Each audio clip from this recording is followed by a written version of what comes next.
O Covid foi a primeira pandemia que teve, na verdade, uma penetração em todas as nações da Terra, né? Você já teve até doenças muito mais graves na Europa, mas que eram circunscritas a lugares muito menores.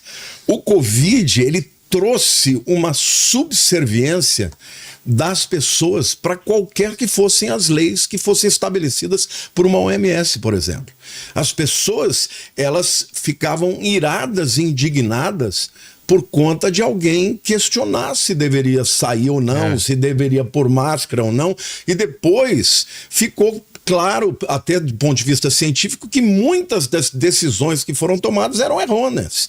E agora, foi o caos que fez com que as pessoas, com medo da morte, com medo daquilo que pudesse acontecer, se submetessem a um governo global, uma decisão global. Então, eu penso que, na verdade, o Covid, que hoje muita gente diz que de fato nasceu em laboratório, que isso foi uma experiência social, né, no mundo, para que as pessoas pudessem se submeter a uma direção que vinha de cima. E ai daqueles que se levantassem contra aquela visão. Então, eu creio que esse caos que virá vai ser um caos muito pior. Pode ser um caos que envolva tudo isso. Que envolva, por exemplo, guerras, que envolvam até mesmo guerras atômicas, que envolvam, por exemplo, a economia dissolvendo em algumas nações, pandemias que venham piores do que o Covid. E, diante disso tudo, se levanta não só um homem, mas um grupo de globalistas com uma solução, e essa solução aparentemente é uma solução de paz, mas que depois vai trazer, na verdade, destruição. Então, agora, a única coisa, Daniel, que eu acho que a gente tem que tomar cuidado são com as afirmações. Porque todo dia me perguntam, quem é o anticristo? É fulano, Beltrano? Todo mundo quer saber quem é o anticristo. E o grande problema disso é que quando você fala uma coisa que depois não se concretiza, o argumento perde a força. Então nós, principalmente nós que somos cristãos, a gente tem que se ater ao que a Bíblia diz. Então, essa interpretação de Apocalipse 17, eu acho que a gente daqui a pouco pode entrar nisso, para que a gente possa olhar para ver o que o texto realmente está falando. Para que as pessoas elas tenham consciência de que não dá para você afirmar categoricamente. Agora, por exemplo, se o próximo Papa for um Petrus e for italiano, isso não quer dizer nada.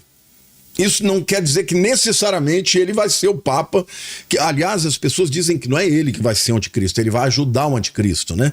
Mas vamos ver depois o que o texto vai dizer, e a minha preocupação é olhar para as circunstâncias, para os sinais que Deus está dando, para os sinais na natureza, para todo esse viés ideológico no mundo que está cada vez mais anticristão, né? O cristianismo está cada vez mais sendo visto como algo politicamente incorreto, entendeu? Então não tenha dúvida que nós estamos caminhando para isso. Só não podemos afirmar é fulano, é Beltrano, é agora ou não é.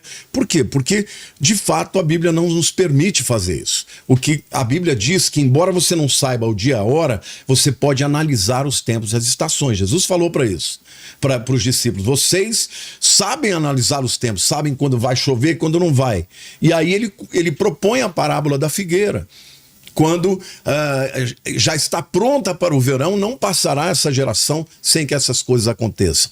Então, podemos olhar, podemos ficar espertos, podemos pedir a Deus que nos revele as coisas que estão acontecendo, mas nunca dizendo de maneira categórica, é esse, é o anticristo, é esse. Porque se você disser é esse, no momento que ele propuser o acordo de paz, você sabe o dia da volta de Jesus. Pois é. Vamos para mais uma pergunta. Quer comentar alguma coisa antes da pergunta, Daniel? Então, foi ótima essa colocação do Lamartine, porque eu não sei quem é o anticristo, para mim o anticristo é quem vai assinar esse acordo de paz, né? E vai ajudar a reconstruir o templo. Quando eu sempre falo, né? Quando assinar o acordo de paz e o templo começar a ser reconstruído, meu amigo, coloca a tua casa em ordem, porque o relógio final começou a rodar. A última semana das 70 semanas de Daniel começaram, né? Então, assim, a gente não sabe quem é, e como o inimigo opera por meio de um sistema de engano, de disfarce, é sempre aquele filme assim que quem que é o assassino? Aí tudo indica que o assassino é o pai da noiva, mas na verdade é o sobrinho. É então, o menos esperado. É o menos provável. E aí que entra um dom que ninguém busca mais hoje, que é o dom de discernimento de espírito. Esse discernimento espiritual é fundamental no final dos tempos, que a Bíblia diz que o engano do final dos tempos será tão grande que, se pudesse, enganaria até mesmo os escolhidos. Então, é através de um discernimento espiritual que a gente vai se proteger disso. Assim como em Mateus 16, quando Pedro falou: Jesus, você é o Cristo, filho do Deus vivo, o que que Jesus fala? Bem-aventurado és tu, Simão Barjonas, porque não foi nem carne nem sangue quem te revelou isso, mas foi o meu Pai que está nos céus. E o que é interessante, né, é que a expressão revelar em grego é a mesma expressão para Apocalipse, né? Apocalipse. Então parece que ele está dando uma dica, né? Ele está falando assim: olha, no Apocalipse, você só vai entender quem é o Cristo e quem não é o Cristo através de uma revelação que vem do Pai. Então, coloque o joelhinho no chão, entra no teu quarto, fecha a porta, Deus vai te revelar mistérios que você não conhece. É muito difícil para uma análise humana, racional, geopolítica, você descobrir o que é o certo e o errado, né? O Espírito Santo que revela, então busque pelo Espírito Santo, é o melhor caminho.